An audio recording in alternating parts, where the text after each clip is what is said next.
નમસ્કાર દર્શક મિત્રો, કૃષિ દર્શન કાર્યક્રમમાં હું મૃગાક્ષી આપ સૌનું હાર્દિક સ્વાગત કરું છું. મિત્રો, ખેડૂતને જગતનો તાત કહેવાય છે. આકસ્મિક સંજોગોમાં ખેડૂતનું મૃત્યુ થાય અથવા કાયમી અપંગતાના કિસ્સામાં તેનો પરિવાર ઘણી વખત રઝળી પડતો હોય છે. આવા સમયે ખાતેદાર ખેડૂત અકસ્માત વીમા યોજના એ પરિવારનો એક આધાર બની શકે છે. આ યોજના શું છે, તેનો લાભ કોણ તથા કેવી રીતે લઈ શકે, તેના વિશે આજના કાર્યક્રમમાં આપણે જાણકારી મેળવીશું. મિત્રો, ખાતેદાર ખેડૂત અકસ્માત વીમા યોજના વિશે માર્ગદર્શન પૂરું પાડવા માટે આપણી સાથે સ્ટુડિયોમાં જોડાયેલ છે આજના વિષય નિષ્ણાત ડૉક્ટર મીના કે ત્રિવેદી, જેઓ કૃષિ ભવન ગાંધીનગર ખાતે નાયબ ખેતી નિયામક તરીકે ફરજ બજાવે છે. તો ચાલો તેઓને મળીએ અને તેમની પાસેથી માહિતી તથા માર્ગદર્શન પ્રાપ્ત કરીએ. નમસ્કાર મીનાબેન. નમસ્કાર મીનાબેન, સૌપ્રથમ તમારા કાર્યક્રમમાં આપનું ખૂબ ખૂબ સ્વાગત છે. હવે મીનાબેન, આપણા કાર્યક્રમનો વિષય છે કે ભાઈ ખાતેદાર ખેડૂત અકસ્માત વીમા યોજના. તો સૌપ્રથમ તો આ વીમા યોજના શું છે એના વિશે મારા જે દર્શક મિત્રો છે એમને જણાવશો? ખાતેદાર ખેડૂત અકસ્માત વીમા યોજના એટલે આપણે જે અન્ય વીમા યોજનાઓ આપણે વીમા લેતા હોય છે એ પ્રકારની એક વીમા યોજના છે. પણ એમાં ખાસ એવું છે કે ખાતેદાર ખેડૂતો માટે છે, એમના સંતાનો માટે છે અને એમના વારસદારો માટે છે. અને રાજ્ય સરકાર શ્રી દ્વારા જે આપણા રાજ્યના ખાતેદાર ખેડૂતો, તેમના સંતાનો, તેમના પતિ અથવા પત્ની, એમને અકસ્માતે મૃત્યુ થાય અથવા અપંગતા આવે તેવા કિસ્સામાં વીમા રક્ષણ હેઠળ આવરી લેવામાં આવે છે. અને આવી જ્યારે કોઈ ઘટના બને ત્યારે તેમને સહાય આપી અને વીમા રક્ષણ પૂરું પાડવામાં આવે છે. બરાબર છે. હવે મીનાબેન, અમારા જે દર્શક મિત્રો છે એમને જણાવજો કે આ જે ખાતેદાર ખેડૂત અકસ્માત વીમા યોજના જે છે તો એનો મુખ્ય ઉદ્દેશ જે છે એ શું છે? મૃગાક્ષીબેન, આપે હમણાં જ કહ્યું કે જ્યારે અકસ્માત થાય અથવા તો અપંગતા આવે ખાતેદાર ખેડૂતોને, તો એના કુટુંબ પર એક અણધારી આફત આવી પડે છે.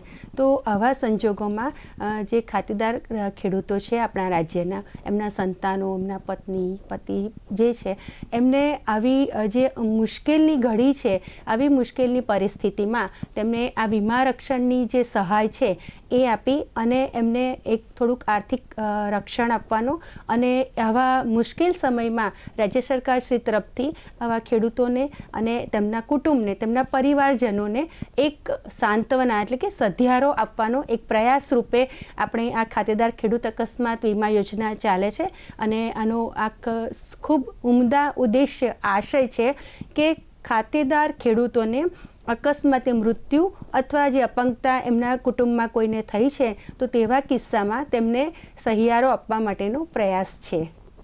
તો મીનાબેન, ખરેખર ખૂબ જ સરસ ઉદ્દેશ છે આ યોજનાનો.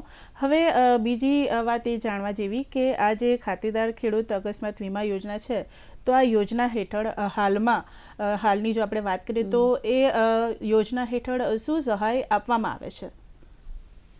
ખાતેદાર ખેડૂત અકસ્માત વીમા યોજના છે તો એમાં અકસ્માતે જો કોઈ ખાતેદાર ખેડૂતનું અથવા તેમના વારસદારનું, પતિ પત્નીનું મૃત્યુ થાય તો તેવા કિસ્સામાં ₹2 લાખની સહાય આપવામાં આવે છે. ત્યારબાદ એમાં જો 2 અંગ ગુમાવે, જેમ કે અકસ્માતે કંઈક ઈજા થઈ છે અથવા એવા સંજોગોમાં 2 આંખ અથવા 1 આંખ અને 1 હાથ પગ, એવી રીતે કોઈ પણ 2 અંગ ગુમાવે છે તો તેવા કિસ્સામાં પણ એમને ₹2 લાખની સહાય આપવામાં આવે છે. આંખના કિસ્સામાં આપણે જોઈએ તો એમાં બંને આંખની દ્રષ્ટિ સંપૂર્ણપણે ગયેલી હોવી જોઈએ.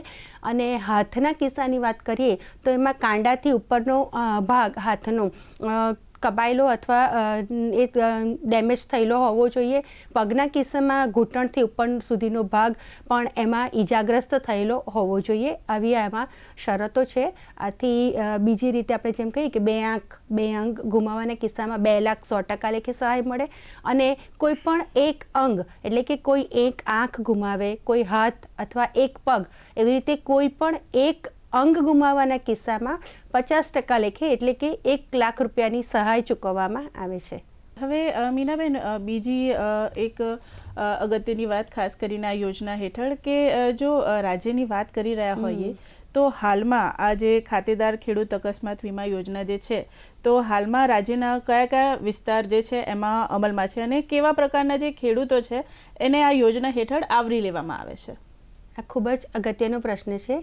કેમ કે ઘણી વખત ખેડૂતોને મનમાં પ્રશ્ન થતો હોય છે કે કોઈ ઘણી યોજનાઓમાં કોઈ લિમિટેશન્સ હોય છે કે અમુક જિલ્લાઓ પૂરતી હોય છે, અમુક જ્ઞાતિઓ પૂરતી હોય છે, પરંતુ આ ખાતેદાર ખેડૂત અકસ્માત વીમા યોજના એ રાજ્ય સરકારની આપણી એવી યોજના છે કે સમગ્ર રાજ્યના તમામ ખાતેદાર ખેડૂતોનો આમાં સમાવેશ કરવામાં આવેલો છે. 5 વર્ષથી લઈ અને 70 વર્ષની ઉંમર સુધીના તમામ ખાતેદાર ખેડૂતો, તેમના પરિવારજનો એટલે તેમના કોઈ પણ સંતાનો, દીકરો હોય કે દીકરી હોય, તેમના પત્ની અથવા પતિ, આ તમામનો આ યોજનામાં સમાવેશ કરેલો છે. એટલે કે આપણે એવું કહી શકીએ કે રાજ્યનો કોઈ પણ ખેડૂત અને તેમનું આખું કુટુંબ આ યોજના હેઠળ વીમા કવચમાં આવરી લેવામાં આવે છે. એટલે ક્યારે પણ આવી રીતે રાજ્યના કોઈ પણ ખૂણાના ખેડૂતના ઘરે આવો કોઈ પ્રસંગ બને, અકસ્માતે મૃત્યુ અથવા તો અકસ્માતે અપંગતાનો, તો તેમના બધા જ ફેમિલી મેમ્બર્સને આનો લાભ મળી શકે છે. જી બિલકુલ. તો દર્શક મિત્રો, ખાતેદાર ખેડૂત અકસ્માત વીમા યોજના, તો આ યોજના વિશે હજી ઘણી બધી એવી જાણકારી છે જેના વિશે આપણે માર્ગદર્શન મેળવવાનું બાકી છે, પરંતુ અહીંયા કૃષિ દર્શન કાર્યક્રમમાં સમય થઈ ગયો છે એક નાનકડા વિરામનો. લઈએ એક વિરામ.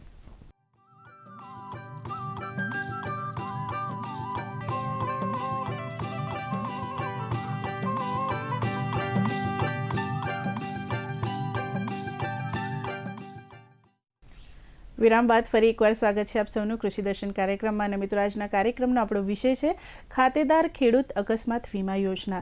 તો જેમ આપણે મીનાબેન પાસેથી જાણકારી મેળવી કે ભાઈ આ યોજના શું છે, એનો ઉદ્દેશ શું છે, અને આ યોજના જે છે તો એ રાજ્યના કયા કયા વિસ્તાર માટે છે. આ સિવાય પણ બીજું એક જાણકારીની જરૂર રહે છે કે ખાસ કરીને જ્યારે આ વીમા યોજનાની આપણે વાત કરી રહ્યા હોય તો જ્યારે એની સહાય મેળવવાની હોય તો એ સહાય કોને અને કેટલી સમય મર્યાદામાં સહાય મેળવવા માટે અરજી કરવાની હોય છે, તો એના વિશે અમારા જે દર્શક મિત્રો છે એમને માર્ગદર્શન આપશો. ખાતેદાર ખેડૂત અકસ્માત વીમા યોજનાની સહાય મેળવવા માટે કોઈ પણ ખાતેદાર ખેડૂતે રાજ્યમાં આપણા જે દરેક જિલ્લામાં જિલ્લા ખેતીવાડી અધિકારીશ્રીને આપણે નોડલ અધિકારી તરીકે નિયુક્ત કરેલા છે.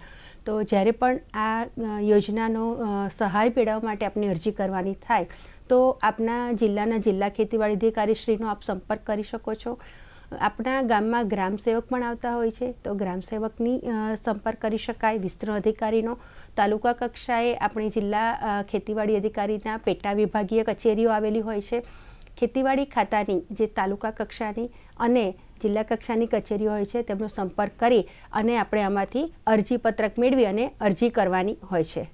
બરાબર છે. હવે મીનાબેન, બીજું એ જાણવા જેવું કે ખાસ કરીને આજે તમે જેમ કીધું કે અરજી કેવી રીતે મેળવવાની, કોને કરવાની, આ સિવાય અમારા જે દર્શક મિત્રો છે તો એમને એ જણાવો કે આ જે યોજના જે છે તો એ હેઠળ જો લાભ મેળવવો હોય તો એના માટેના નિયમો, ધારા ધોરણો અથવા તો જે શરતો હોય એ શું છે? આપણે શરૂઆતથી વાત કરી રહ્યા છીએ કે ખાતેદાર ખેડૂત અકસ્માત વીમા યોજના, એટલે સૌથી પહેલાં તો એમાં યોજનાની પાત્રતાની આપણે વાત કરીએ કે જે શરતોની વાત કરીએ તો એમાં ખાતેદાર ખેડૂત હોવું જરૂરી છે. એટલે જેમ કે ખાતેદાર ખેડૂત હોવા માટેના જરૂરી ડોક્યુમેન્ટ્સ 7/12/8, ગામ નમૂનો પત્રક 6, એમાં એમનું નામ હોવું જોઈએ. ઉંમર મર્યાદા એમની 5 થી 70 વર્ષની હોવી જોઈએ. અકસ્માત થયો હોય કે અપંગતા આવી હોય એ અકસ્માતના કારણે આવેલું હોવું જોઈએ, એટલે કે કુદરતી મૃત્યુ હોવું જોઈએ નહીં. જ્યારે ખાતેદાર ખેડૂત હોય ત્યારે તેમનું નામ, એટલે જ્યારે અકસ્માત થાય કે અપંગતા આવે તેના આગળના દિવસે તેમની પાકી નોંધ પડેલી હોવું જોઈએ, એટલે કે તેઓ ખેડૂત થયેલા હોવા જોઈએ. અને ખાતેદાર ખેડૂતના સંતાનોની અને વારસદારની આપણે જ્યારે વાત કરતા હોઈએ તો એમના કિસ્સામાં એ ખાતેદાર ખેડૂતના પતિ, પત્ની અથવા એમના સંતાનો હોવા જોઈએ. જ્યારે અકસ્માત એમને વાહન ચલાવતા થયો હોય તો એમની પાસે વેલિડ ડ્રાઇવિંગ લાઇસન્સ હોવું જરૂરી છે. આ એક અમુક બાબતો જે છે, શરતો છે, એ પ્રાઇમરી શરતો છે. એના આધારે આપણે આ યોજનાનો સહાય મેળવવા માટે અરજી કરી શકીએ છીએ. હવે મીનાબેન, આપણે જાણીએ છીએ કે જ્યારે બી આપણે વીમાની વાત કરતા હોઈએ તો જનરલી એવું થતું હોય કે વીમો હોય તો પ્રીમિયમ ભરવાનું રહેતું જ હોય. તો હવે જ્યારે આ ખાતેદાર ખેડૂત અકસ્માત વીમા યોજના છે તો એ અંતર્ગત ખેડૂતોને કેટલું પ્રીમિયમ ભરવાનું રહેતું હોય છે? આ ખૂબ જ અગત્યનો પ્રશ્ન છે કે ઘણી બધી વખત ખેડૂતોને એવું બનતું હોય છે કે મેં તો પ્રીમિયમ ભર્યું નથી તો મને કઈ રીતે આ યોજનાનો લાભ મળે. કેમ કે આપણે બધા જ જે જનરલ ઇન્સ્યોરન્સ કે કોઈ પણ બીજા વીમા આપણા હેલ્થ માટેના લેતા હોઈએ છીએ તો એમાં રેગ્યુલર પ્રીમિયમ આપણે ભરવાનું થતું હોય છે અને ત્યાર પછી જ આપણને વીમાની જે ધનરાશિ આપણને મળવાપાત્ર થતી હોય એ વીમો આપણને મળતો હોય છે. એટલે ઘણી વખત અમારે ત્યાં ફોન પણ આવતા હોય છે. કેટલાક ખેડૂતો અમને પ્રશ્ન પણ કરતા હોય છે કે અમે તો પ્રીમિયમ ભર્યું નથી તો અમને કઈ રીતે મળે. પરંતુ ખૂબ જ આનંદની અને ખૂબ જ સારી વાત છે કે રાજ્ય સરકાર શ્રી દ્વારા તમામ ખેડૂતોનું અને તેમના વારસદારોનું પ્રીમિયમ ભરવામાં આવે છે. આથી આ યોજનાની સહાય મેળવવા માટે કોઈ પણ ખેડૂતે કોઈ પણ એમના વારસદારે કંઈ પણ પ્રકારનું પ્રીમિયમ ભરવાનું રહેતું નથી. રાજ્યના તમામ ખેડૂતો અને એમના વારસદારો આ યોજના હેઠળ વીમા કવચ હેઠળ આવરી લેવા માટે રાજ્ય સરકાર શ્રી દ્વારા 100% પ્રીમિયમ ભરવામાં આવે છે. એટલે ઇન શોર્ટ હું કહું તો યોજનાની સહાય મેળવવા માટે થઈ અને ખેડૂતોએ કોઈ પણ પ્રકારનું પ્રીમિયમ ભરવાનું રહેતું નથી. બરાબર. હવે મીનાબેન, બીજું એક ખાસ, જેમ તમે અગાઉ જણાવ્યું કે ભાઈ આમાં યા તો મૃત્યુ થાય ખેડૂતનું અથવા તો અકસ્માત સર્જાય. હવે અકસ્માત ઘણા બધા પ્રકારના હોય છે, તો આમાં એવા કયા કયા આ યોજના હેઠળ ખાસ કરીને આપણે જો વાત કરીએ તો એવી કઈ બાબતો જે છે એમાં એનો સમાવેશ નથી થતો?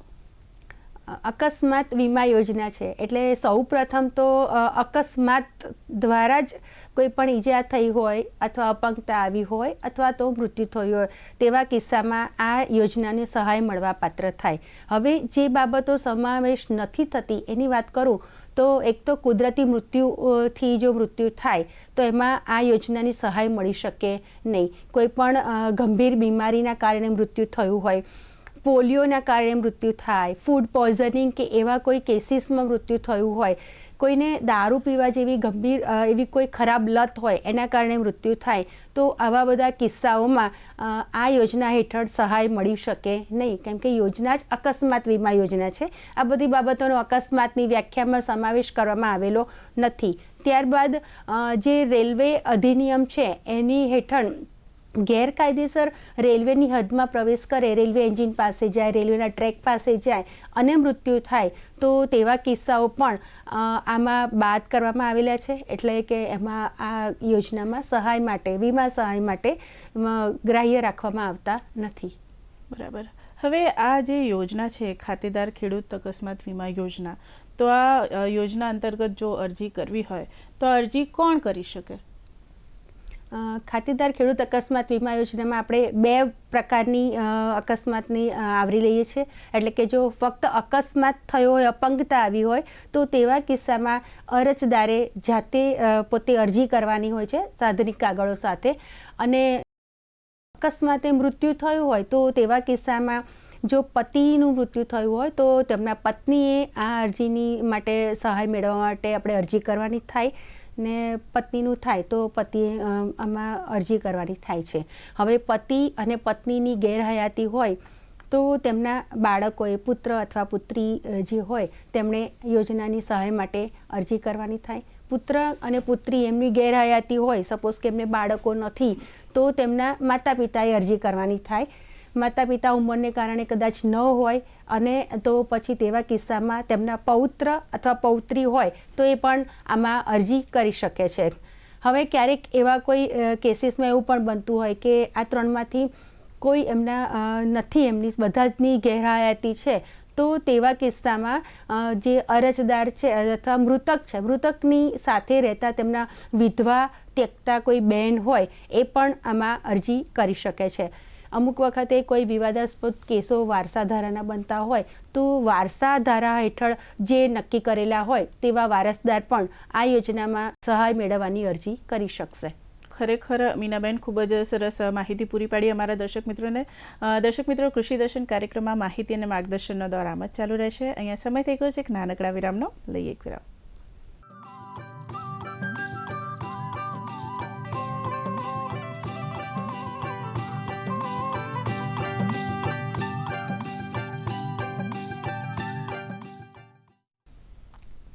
વિરામ બાદ ફરી એકવાર સ્વાગત છે આપ સૌનું કૃષિ દર્શન કાર્યક્રમમાં. અને મિત્રો, આજના કાર્યક્રમમાં જે વિષય પર આપણે જાણકારી મેળવી રહ્યા છીએ એ વિષય છે ખાતેદાર ખેડૂત અકસ્માત વીમા યોજના. તો જેમ અગાઉ મેડમે આપણને જણાવ્યું કે ભાઈ આ અરજી કોણ કરી શકે અને અરજીના ફોર્મ ખાસ કરીને જો એની વાત કરીએ તો એ ફોર્મ જે છે એ ક્યાંથી મેળવી શકાય? મીનાબેન, એના વિશે અમારા જે દર્શક મિત્રો છે એમને માર્ગદર્શન આપશો. અરજીનું ફોર્મ મેળવવા માટે આપણે જિલ્લા ખેતીવાડી અધિકારીની કચેરી ખાતેથી આપણે ફોર્મ મળી શકશે. આપના ગામમાં ગ્રામસેવક આવતા હશે, વિસ્તરણ અધિકારી આવતા હશે કે અથવા ખેતી અધિકારી, આ લોકો પાસે પણ આ અરજી કરવા માટેના ફોર્મ ઉપલબ્ધ હોય છે. આ સિવાય જો આપણે વેબસાઇટ ઉપરથી ડાઉનલોડ કરવું હોય તો ડાયરેક્ટર ઓફ એગ્રીકલ્ચરની વેબસાઇટ છે dag.gujarat.in gov.in. આ વેબસાઇટ ઉપરથી પણ આપ ડાઉનલોડ સેક્શનમાં જશો તો ત્યાંથી અકસ્માત વીમા યોજનાની સહાય મેળવવા માટેની, એ ભલે પછી અપંગતા માટેની હોય કે અકસ્માતે મૃત્યુની હોય, એની અરજી આપની રીતે ડાઉનલોડ કરી શકાશે. હવે ખાસ કરીને મીનાબેન, અમારા જે દર્શક મિત્રો છે એમને જણાવો કે આ જ્યારે પણ આપણે વીમા યોજના હેઠળ સહાય મેળવવાની હોય અથવા અરજી ભરતા હોય ત્યારે ઘણા બધા સાધનિક કાગળો જોડવા પડતા હોય છે. તો આમાં એવા કયા પ્રકારના કાગળોની જરૂર પડે? અકસ્માત વીમા યોજના અંતર્ગત આપણે જે સહાય મેળવવાની થાય ત્યારે એના માટે સરકારશ્રીના ધારાધોરણના ઠરાવ મુજબનું એક અરજી પરિશિષ્ટ 1, 2, 3 અને 3A એ રીતે તૈયાર કરેલું છે. તો એની અંદર તમામ વિગતો સહિતનું અરજીપત્ર હોવું જરૂરી છે. એની સાથોસાથ જે આનુષંગિક કાગળો, જે એના સપોર્ટિંગ ડોક્યુમેન્ટ્સ છે, એની હું વાત કરું તો સૌથી પહેલાં તો ખાતેદાર ખેડૂત છે તે માટેના પુરાવા, એટલે કે આપણે 8A, 7/12 અને હકપત્રક જે ગામનો નમૂના નંબર 6 કહીએ છીએ તેની નકલ એમાં જોડવાની થાય છે. અકસ્માતની વાત આવે છે એટલે એને પોસ્ટમોર્ટમ થયેલું હોવું ફરજિયાત છે, એટલે પોસ્ટમોર્ટમનો રિપોર્ટ હોવો ફરજિયાત છે. ત્યારબાદ મૃત્યુનું કારણ જાણવા માટે જે સક્ષમ તબીબ હોય તેમના દ્વારા પોસ્ટમોર્ટમ કરતી વખતે જે આનુષંગિક રિપોર્ટો જણાવ્યા હોય તે રિપોર્ટો પણ આમાં સાથે જોડવા સામેલ કરવા ફરજિયાત છે. FIR, ઇન્ક્વેસ્ટ પંચનામું, ચાર્જશીટની નકલ, પોલીસ તપાસનો અહેવાલ, પોલીસ પંચનામું અને SDMનો રિપોર્ટ પણ આ અરજી સાથે ફરજિયાત જોડવાનું રહે છે. અરજદારની ઉંમરનું પ્રમાણ અથવા એના પુરાવા, એના આધાર માટે થઈ અને આપણે શાળા છોડ્યાનું પ્રમાણપત્રની નકલ અથવા તો રેશન કાર્ડ જોઈએ છે. જન્મ તારીખનો દાખલો જો એમની પાસે ઉપલબ્ધ હોય તો તે મૂકવાનો થાય છે અને જો ન હોય તો ચૂંટણી ઓળખ કાર્ડ એમાં મૂકવાનું રહે છે. મૃત્યુનો કિસ્સો હોય તો તેવા કિસ્સામાં મરણના દાખલાની નકલ એમાં મૂકવાની થાય. જ્યારે અકસ્માતે કાયમી અપંગતાનો કેસ હોય તો તેવા કિસ્સામાં મેડિકલ બોર્ડ અથવા સિવિલ સર્જન દ્વારા આપેલું પ્રમાણપત્ર અને કેટલી અપંગતા છે, અપંગતાનું પ્રમાણ દર્શાવતો એમનો ફોટો એની સાથે રાખવાનો હોય છે. લાભાર્થી એટલે કે જે મૃતક અકસ્માતના સમયે વાહન ચલાવતા હોય તો એમની પાસે વેલિડ ડ્રાઇવિંગ લાઇસન્સ હોવું જરૂરી છે, એટલે એની નકલ પણ એની સાથે જોડવાની થાય. વારસદારનો કિસ્સો હોય તો તેમાં નોટરાઇઝ કરેલું એમાં અસલ પેઢીનામું આમાં કાગળો સાથે જોડવાનું, અરજી સાથે મૂકવાનું રહે છે. આના સિવાય પણ જો અકસ્માતની ખરાઈ કરવા માટે કાયદાના હેઠળ જે કંઈ ડોક્યુમેન્ટ અથવા કંઈક પુરાવા રજૂ કરવાના થાય તે પણ આપણે સાથે મૂકવાનું થાય. અને સાથોસાથ એક બાહેધરી પત્રક મૂકવાનું થાય છે, કેમ કે આ યોજના જૂથ જનતા અકસ્માત વીમા યોજના અંતર્ગત ચાલે છે, જેમાં ખાતેદાર ખેડૂતની સાથે શાળાના વિદ્યાર્થીઓ અને અન્ય કેટેગરીના લોકો માટે પણ આ યોજના ચાલતી હોય છે. એટલે આ યોજના સિવાય બીજી યોજનામાં લાભ નથી લીધો જૂથ જનતા અકસ્માતની, એનું બાહેધરી પત્રક પણ આની સાથે રાખવાનું થાય છે. બરાબર છે. હવે મીનાબેન, તમે જેમ વાત કરી કે ભાઈ કયા સાધનિક કાગળો જોઈએ, આ સિવાય આ કિસ્સામાં અરજી મંજૂર અથવા નામંજૂર જે થતી હોય તો એ કોના દ્વારા કરે છે? આ યોજનાની વીમાના નાણાં ચૂકવવાની, સહાય ચૂકવવાની બધી કાર્યવાહી વીમા નિયામક શ્રી ગાંધીનગર દ્વારા કરવામાં આવતી હોય છે. એટલે અરજી અને ઠરાવની જોગવાઈઓ પ્રમાણે પાત્રતા ચૂકવવા માટે, નાણાં સહાય માટે પાત્ર છે કે અપાત્ર છે તે બધી જ નાણાકીય અને એની ઠરાવની જોગવાઈની ચકાસણી વીમા નિયામકની કચેરી દ્વારા કરવામાં આવે છે. એટલે ફાઇનલ ડિસિઝન જે આપણે મંજૂર કે નામંજૂરનો કહીએ એ વીમા નિયામક શ્રી દ્વારા કરવામાં આવે છે. મીનાબેન, ખરેખર ખૂબ જ સારું માર્ગદર્શન આપ્યું. હવે બીજો એક પ્રશ્ન અહીંયા એ થાય કે જ્યારે આપણે ખાતેદાર ખેડૂત અકસ્માત વીમા યોજના હેઠળ વાત કરી રહ્યા હોય તો જ્યારે અરજદારે અરજી કરી હોય તો આજે એને જે સહાય મળવાપાત્ર છે તો એને કેવી રીતે ચૂકવવામાં આવે? અત્યારે જેમ રાજ્ય સરકારની તમામ યોજનાઓમાં ખેડૂતોને બીજી કોઈ પણ યોજનામાં કે એમને સીધી એમના ખાતામાં સહાય ચૂકવવામાં આવતી હોય છે બેંક એકાઉન્ટમાં. એ જ રીતે અકસ્માત વીમા યોજનાની સહાય પણ તેમના દ્વારા અરજી પત્રકમાં જે ભર્યું હોય એકાઉન્ટ નંબર બેંક એકાઉન્ટ એમાં એકાઉન્ટની અંદર RTGSથી ચૂકવવામાં આવે છે. બરાબર છે. હવે મીનાબેન, જ્યારે આપણે ખાતેદાર ખેડૂત અકસ્માત વીમા યોજના જે છે તો આ અરજી કર્યા બાદ તબક્કા પૂર્ણ થવાને અને ખેડૂતને સહાય મળવા અંગેનું જે અમલીકરણનું માળખું છે એ કેવી રીતનું રહેશે?